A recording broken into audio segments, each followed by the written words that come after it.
অবশেষে কমলিনী স্বতন্ত্রদের কথা মেনে নিল মিঠি। কৃষ্ণসহ সবার কাছ থেকে তার প্রেগনেন্সির সত্যিটা গোপন রাখার সিদ্ধান্ত নিল। বন্ধুরা, চিরসখা ধারাবাহিকের আজকের পর্বে দেখানো হয়েছে স্বতন্ত্র সবাইকে খেতে বসতে বলে। স্বতন্ত্র বলে, আরে আরে এবার সবাই খেতে বস। মিঠিমা, কৃষ্ণ তোমরা বসবে না? তখনই মিঠি বলে, না নতুন কাকু, আমি এখন খেতে বসবো না, আমার গাটা এখনও গোলাচ্ছে। এটা শুনে স্বতন্ত্রের মন খারাপ হয়ে যায়। তখনই বিষয়টি ধামাচাপা দিতে কুর্চি বলে, হ্যাঁ গা তো গোলাবেই, তোমার তো এমনিতেই মাংস ও মশলাজাত খাবার সহ্য হয় না, তাই না? আর এ কদিন বিয়ে বাড়িতে তুমি তো ইচ্ছে মতো খেয়েছ, তাই এখন অসুখ বাঁধিয়েছ। একদম চিন্তা করো না মিঠি, সব ঠিক হয়ে যাবে। বৌদি ভাই, তুমি বরং মিঠিকে নুন লেবুর জল দিও, বুঝলে? তখনই মিঠি বলে, পিসিমণি। কুর্চি বলে, হ্যাঁ বাবা, আমি যা বলছি একদম ঠিক বলছি। কমলিনী মিঠিকে বলে, মিঠিমা, তুমি তো নিজের ঘরে ছিলে, তো নেমে এলে কেন? মিঠি বলে, না মানে কৃষ্ণ এসেছে, ওর গলার স্বর পেলাম, সেজন্যই ওর সাথে কথা বলতে এসেছি। কমলিনী বলে, এখন আর কৃষ্ণর সাথে কথা বলতে হবে না। তখনই স্বতন্ত্র বলে, তাছাড়া কৃষ্ণ তার পালিয়ে যাচ্ছে না, পরে কথা বলবে। এখন যেহেতু শরীরটা ঠিক নেই, যাও নিজের ঘরে গিয়ে রেস্ট নাও। কমলিনী, তুমি বরং মিঠিকে নিয়ে যাও।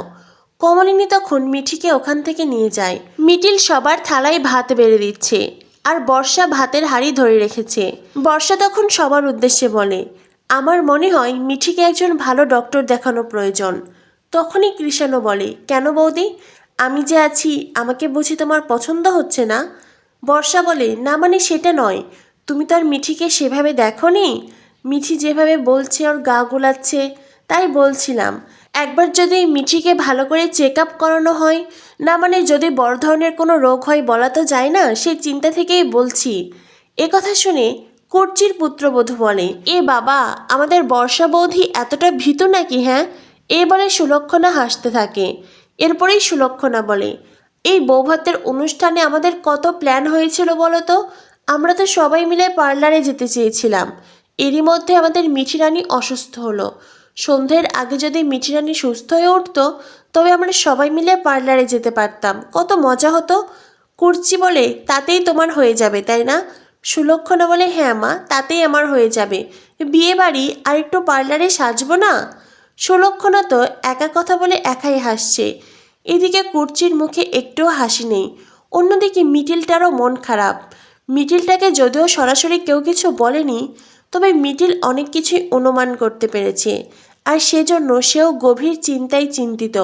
এদিকে বর্ষা, সে তো খুঁচিয়ে খুঁচিয়ে ইনডাইরেক্টলি মিঠির প্রেগনেন্সির কথাটাই বলছে, কিন্তু সরাসরি কিছু বলতে পারছে না, কারণ বর্ষারা নিয়ে তো আবার ভালো হওয়ার নাটক করছে। এদিকে স্বতন্ত্র মনে মনে ভাবে, কৃষ্ণর কাছ থেকে এত বড় একটা সত্যি, সেটা লুকানো কি ঠিক হচ্ছে?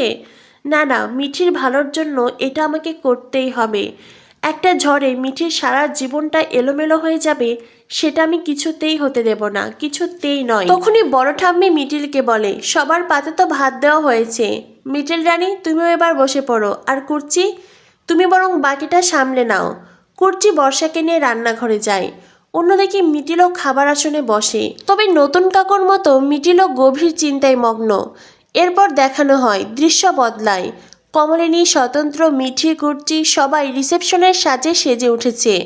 সবাইকে দেখতে অপরূপ সুন্দর লাগছে, তবে হ্যাঁ, কারোর মনে শান্তি নেই। মিঠির বিষয়টি নিয়ে সবাই বেশ চিন্তিত। এরপরেই কমলিনীরা মিঠিকে বলে, মিঠিমা, আমরা তোমাকে কিছু কথা বলতে এসেছি। দেখো, আমাদের কথা তোমাকে শুনতে হবে।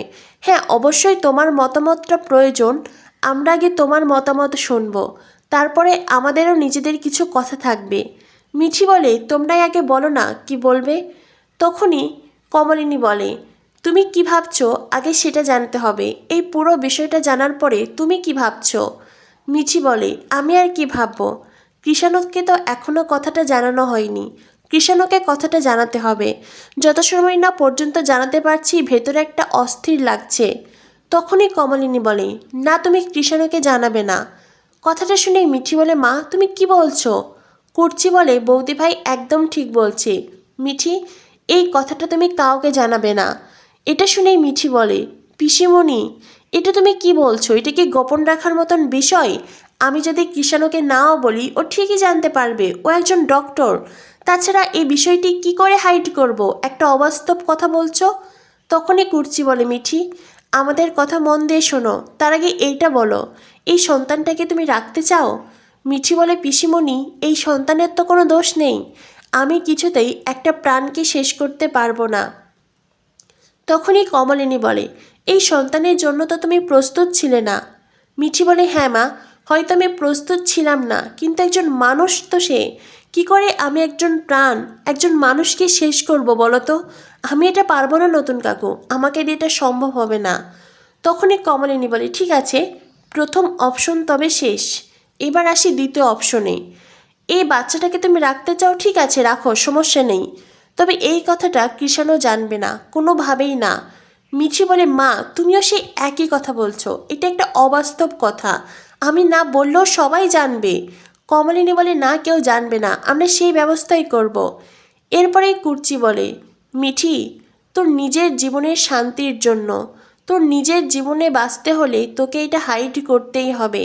হ্যাঁ এটা ঠিক, কৃষাণু তোকে ভালোবাসে, কিন্তু তার মানে এই নয় যে সব দায় কৃষাণুর। এই সন্তানটা তো কৃষাণুর নয়, তবে এই সন্তানের দায়িত্ব কৃষাণু কেন নেবে বল? মিঠি বলে, কিন্তু পিসিমণি আমি তো ভেবেছিলাম। কুর্চি বলে, তুমি ভুল ভাবছো মিঠি। হ্যাঁ এটা ঠিক, কৃষাণু যদি মেনেও নেয়, দুদিন পরে যখন তোমাদের বিয়ে হবে, যখন তোমাদের নিজেদের সন্তান হবে, তখনও কি কৃষাণুর এই সন্তানের প্রতি এতটাই মন থাকবে? থাকবে না, ভালোবাসাও থাকবে না। এই সন্তানটা অবহেলায় বড় হবে। আর তাছাড়াও আশেপাশের সবাই তো আছে, ওরা দিনক্ষণ তারিখ মেলাবে। মিঠি তখন স্বতন্ত্রের দিকে তাকায়। স্বতন্ত্র বলে, মিঠিমা আমিও প্রথমে ভেবেছিলাম কৃষাণুকে জানাবো, কৃষাণু হয়তো সঠিক কোনো সিদ্ধান্তই নেবে, কিন্তু পরে তোর মা আর পিসিমণির কথাটাও ভেবে দেখলাম, এই পুরো বিষয়টি কৃষাণুকে না জানানোই ভালো। মিঠি বলে, যদি আমি নাও জানাই, তবে কি করে গোপন রাখবো বলো?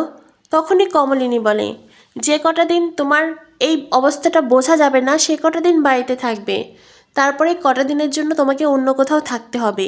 মিঠি বলে, কোথায় যাব আমি? কুর্চি বলে, সেই ব্যবস্থা আমরা করব মিঠি, মানে 7-8 মাসেরই তো ব্যাপার, কোনোভাবে আমরা কৃষাণুর সাথে কথা বলে বিয়েটা পিছিয়ে দেব, তারপরে যা হবার হবে। মিঠি বলে, তারপর? ধরো তারপরে কি হবে? কৃষাণু বুঝতে পারলো না, কেউ কিচ্ছু বুঝলো না, তারপরে সেই সন্তানের জন্মের পরে তার কি হবে? স্বতন্ত্র বলে, সেই সন্তানটাকে আমরা লালন পালন করব, তাকে এই বাড়িতেই রাখবো। মিঠি বলে, তখন বুঝি কেউ কোনো প্রশ্ন করবে না, কেউ কিচ্ছু জানবে না, তাই তো? স্বতন্ত্র বলে, মিঠিমা আমরা সেটা সামলে নেব। কমলিনী বলে, বিষয়টি বিশ্বাসযোগ্য করে তোলার দায়িত্ব আমাদের, আমরাই সবটা সামলাবো, তুমি শুধু এইটা বলো তুমি আমাদের এই সিদ্ধান্তে রাজি কিনা। মিঠি বলে, আমি কিছু ভাবতে পারছি না, সত্যি কিচ্ছু ভাবতে পারছি না আমি, সেরকম হলে তোমরা কৃষাণুর সাথে আমার বিয়েটাই না হয় ক্যান্সেল করে দাও। এটা শুনে কুর্চি বলে, তাতেও কি সব সমস্যার সমাধান হবে? ধর তুই কৃষাণুকে বিয়ে করলি না, এই সন্তানটাকে তুই নিজের মতো করে বড় করলি, কিন্তু তারপর কি হবে? এই সমাজের সবাই তো আর তোর বন্ধু নয়, কেউ কেউ তো তোর শত্রুও আছে।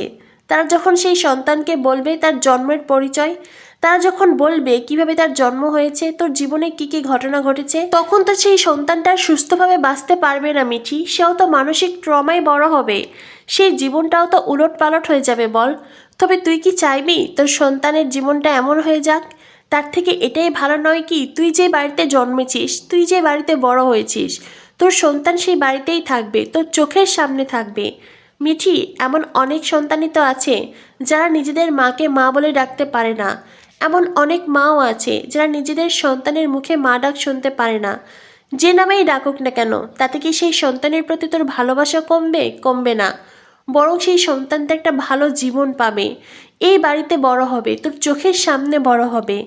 মিঠি বলে, এইসব কিছু আমি আর নিতে পারছি না পিসিমণি, আমার তো মনে হচ্ছে এর থেকে আমি যদি আমার জীবনটাই শেষ করে ফেলতাম তবেই শান্তি পেতাম, এ তো সব ঝামেলা এত অশান্তি আমার জীবনেই কেন?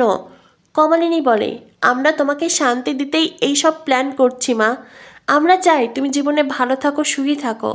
তুমি তো কৃষাণুকে ভালোবাসো বলো, আর কৃষাণুও তো তোমার ভালোবাসা।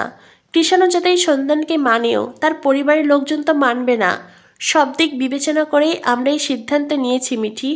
স্বতন্ত্র বলে, মিঠিমা একবার পুরো বিষয়টি ভেবে দেখো, এই সন্তানের ভালোর জন্য, তোমার নিজের জীবনের ভালোর জন্য, এই সব কিছুর জন্য তোমাকে এই সব কিছু গোপন করতেই হবে। মিঠিমা, এই সমস্যা তোমার একার নয়, এই সমস্যা আমাদের প্রত্যেকের। আমরা সবাই তোমাকে নিয়ে চিন্তিত। তুমি ভাবো এখন তুমি কি সিদ্ধান্ত নেবে। মিঠি বলে, ঠিক আছে, তোমরা যেই সিদ্ধান্ত নিলে সেটাই হবে। আমি কাউকে কিচ্ছু বুঝতে দেব না। সকালের মিঠি আর সন্ধ্যের মিঠির মধ্যে হবে আকাশ পাতাল পার্থক্য। বুঝতে পারবে, সবাই বুঝতে পারবে। মিঠি এখন সুস্থ, একেবারেই সুস্থ। এই বলে মিঠি স্বতন্ত্রকে জড়িয়ে ধরে কাঁদতে থাকে। স্বতন্ত্র মিঠিকে বুকে আঁকড়ে ধরে। পরিবারের সবাই বুঝতে পারছে মিঠির বুকের ভেতরে কতটা ভাঙন হচ্ছে, কিন্তু কিচ্ছু করার নেই। পরিস্থিতি এমন যে কমলিনীর পরিবারকে এই কঠিন সত্যের মুখোমুখি দাঁড়াতে হয়েছে।